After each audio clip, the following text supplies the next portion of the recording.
Hello everyone, welcome to my channel God's Own Vlogger.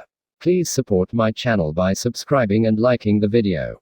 Royal Enfield has developed a new motorcycle in the 350cc segment which is set to replace the current Thunderbird 350X bike. A few weeks back, images of Meteor 350, or Meteor 350 Fireball were leaked via Royal Enfield's online motorcycle configurator. Now industry sources have confirmed that the bike will be launched around mid-July. The Meteor 350 is a completely new product in many ways. It has been built on a new platform which is known by the codename J1D and employs a double cradle chassis. Also, as leaked in the previous spy images, it gets a very contemporary retro classic design and also hosts a number of factory-level customization options.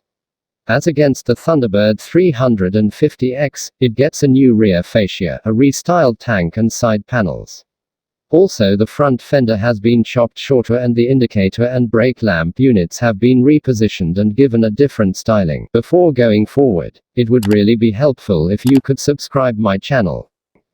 The fuel cap has been placed in the center and is no longer offset.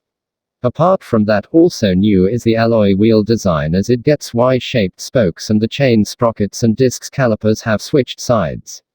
In terms of mechanics, there is also a new 350cc engine which has been developed keeping future norms in mind.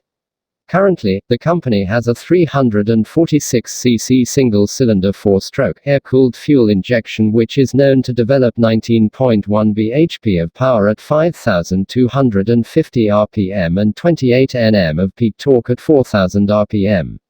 There is a 5-speed constant mesh transmission. The upcoming 350cc engine will use a single overhead camshaft technology and will do away with the push rod design on the UCE engines. Expect a higher degree of smoothness on this engine. For more information, check the description box. Please support my channel by subscribing and liking the video.